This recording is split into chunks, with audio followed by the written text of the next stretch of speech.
Dans cette vidéo, je vais faire le commentaire de ce modèle Duo EEC S de chez Checkme. J'avais déjà leur modèle précédent, qu'un modèle avec marqué Left-Right, et qui me satisfaisait complètement, mais celui-là est encore plus précis parce qu'on va pouvoir aller checker en fait le rythme cardiaque à d'autres endroits. Donc le principe est extrêmement simple. L'appareil donc se charge en USB-C.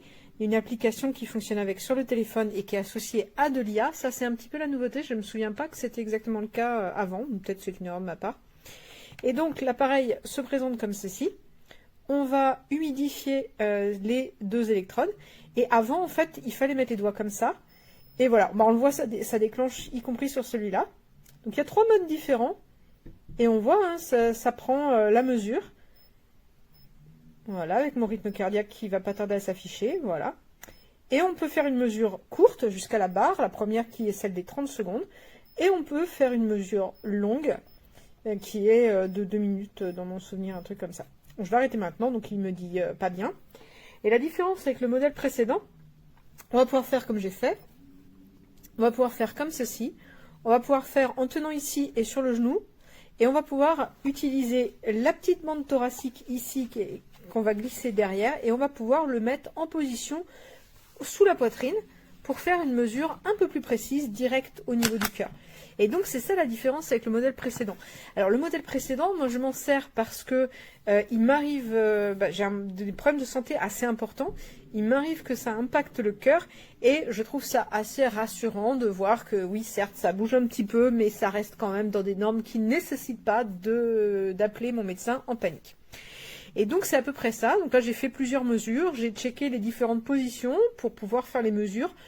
J'ai pas le sentiment qu'on ait quelque chose d'énormément plus précis en étant sous la poitrine, même si ça a tendance à plutôt rassurer dans l'esprit. Mais en vérité, la mesure sur les doigts est quasiment identique quand je l'ai fait à suivre, avec de toutes petites variations. Alors une fois qu'on a... Je mettrai une photo hein, d'un léger petit électrocardiogramme. C'est pas le niveau d'un électrocardiogramme pro, hein, mais enfin ça permet de repérer différents éléments. Et ensuite, l'IA en quoi une fois que c'est connecté sur l'application, je dirais qu'il faut même pas une minute pour avoir l'analyse de l'IA. Et donc elle va dire, voilà, en dehors de symptômes particuliers, je ne vois rien qui soit alarmant, etc. Et s'il y a un problème, elle va l'indiquer. Donc moi j'ai tendance à faire des arythmies cardiaques.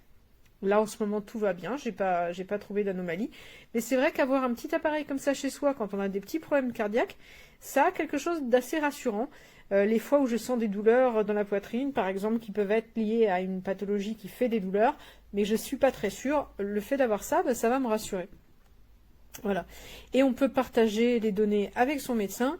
Voilà, si on fait une mesure qui est vraiment inquiétante, qu'on la refait un quart d'heure après, on a quelque chose qui justifie de consulter et qui peut être intéressant.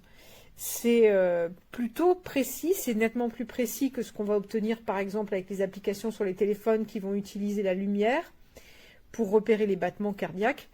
Et le fait d'avoir l'analyse IA donne quelque chose d'assez précis à l'arrivée qui va pouvoir nous dire, à nous qui sommes incapables de lire un ECG, ce que ça donne à peu près. On a les images qu'on peut transmettre en version papier millimétré à son médecin qui lui saura nettement plus quoi faire sur ce type de lecture.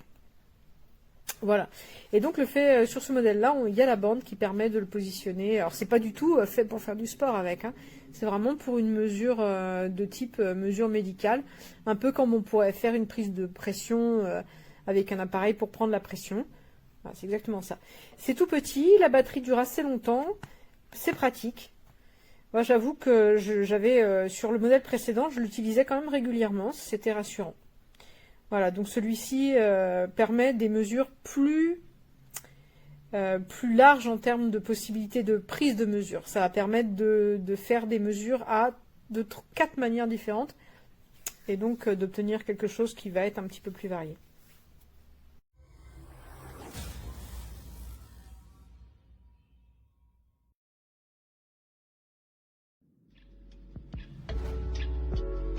Un ECG à domicile, oui, mais avec précaution. En tant que testeur Vine, j'ai eu l'occasion de mettre à l'épreuve le Checkme R2 S, un petit appareil ECG portable pensé pour la maison. À première vue, Le produit inspire confiance. Design sobre, compact, bien fini. La sangle pectorale est souple, facile à ajuster, et le boîtier tient bien en main. Mais dès les premières mesures, j'ai remarqué des résultats parfois incohérents. Étrange, pas tant que ça. Après plusieurs essais, j'ai compris. Il faut impérativement se placer dans un environnement calme, loin de toute source électrique ou moteur. Télévision, micro-ondes, même un ventilateur peuvent perturber la lecture. Et surtout, prendre les mesures à la même heure chaque jour. Là, les données deviennent plus fiables. Deux modes sont proposés, une mesure rapide et une plus longue, jusqu'à 15 minutes, idéale en position allongée. L'application Sycells, bien que peu intuitive à mon goût, regroupe pas mal de paramètres si vous possédez d'autres appareils compatibles. L'analyse IA gratuite est un vrai plus, mais pour des fonctions avancées, il faut souscrire à un abonnement, un peu cher à mon avis. Ce n'est pas un outil de diagnostic, mais pour les personnes anxieuses ou soucieuses de leur santé cardiaque, c'est une aide précieuse, à condition de l'utiliser correctement.